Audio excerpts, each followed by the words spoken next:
আমাকে যেদিন দেখতে আসলো সেদিন আমার শাশুড়ি আর আমার যা আসছে। আমার হাসব্যান্ড আসে নাই। তো আমাকে দেখার পর আমার শাশুড়ির আমাকে আবার অনেক পছন্দ হইছে। তো আমার বাবাকে আবার মানে আমার হাসব্যান্ডকে দেখাইছে, তাদের বাড়িঘর সবকিছু দেখাইছে। তো আমার বাবারও তাদের ভালো লাগছে। তো তখন আমার বাবা বলছে যে, "আচ্ছা ঠিক আছে তাদেরকে আসতে বলো।" তো আমার শাশুড়ির যখন আমাকে পছন্দ হইলো তখন সে তার ছেলেকে জানায় যে, "আমাদের তো পছন্দ হইছে তাহলে তুমি এখন আসো, আইসা দেখে যাও।"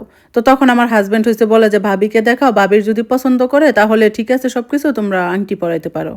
তো তারপরে হচ্ছে আমার যাকে বলে, আমার যা আমাকে বলে, "হ্যাঁ, আচ্ছা ঠিক আছে আমারও পছন্দ হইছে।" তারপরে আমার জায়ের আঙ্গুল থেকে একটা আংটি নিয়ে আমাকে পরায় দিয়ে যায়।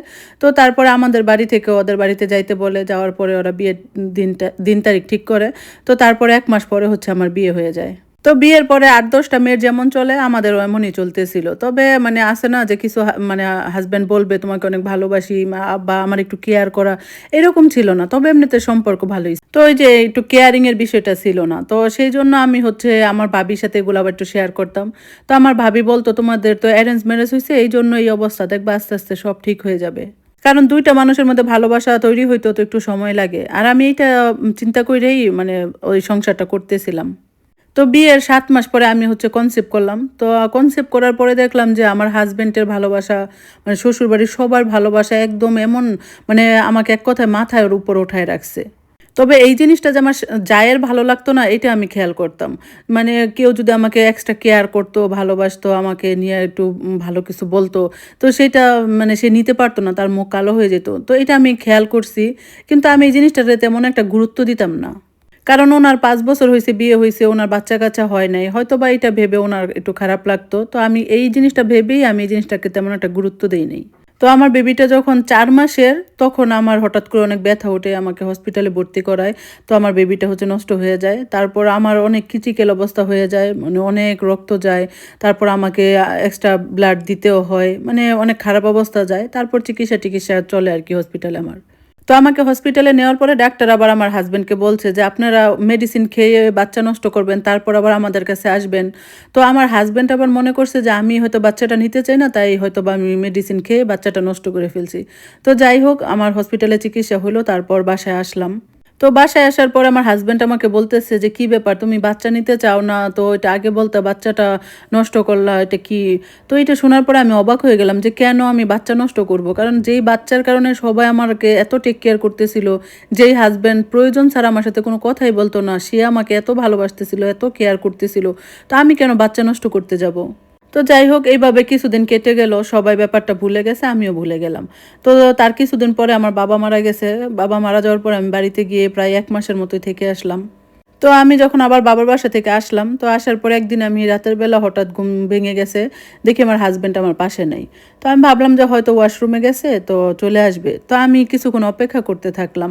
প্রায় ১০-১৫ মিনিট হয়ে গেছে তখনও দেখি সে আসতেছে না।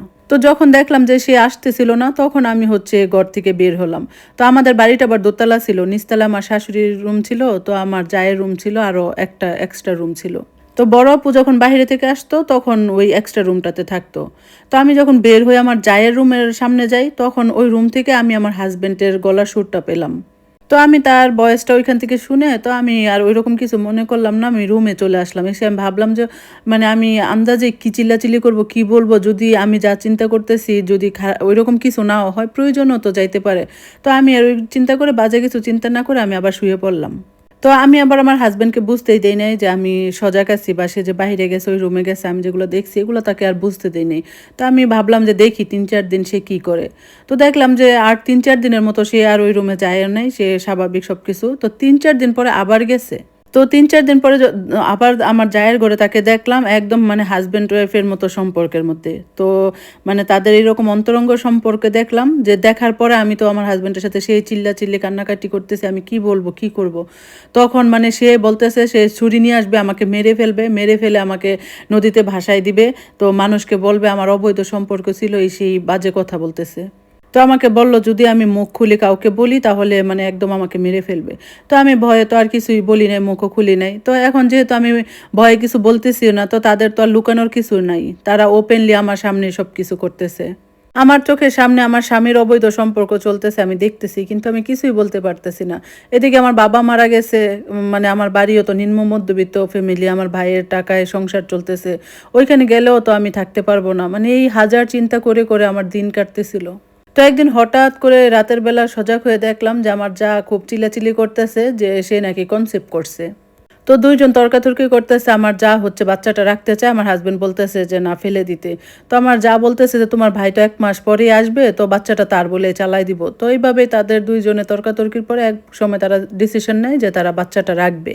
তো তারপরে আর কি বাসুর আসলো, তাদের সংসার চলতেছে। আর আমার সংসার কি, আমার তো অশান্তি, ঝগড়াঝাটি, চিল্লাচিল্লি লেগেই আছে। তো এই হলো গল্পটা। গল্পের বাকি অংশ শুনতে সাথেই থাকবেন। ইনশাল্লাহ খুব দ্রুত শেয়ার করার চেষ্টা করব।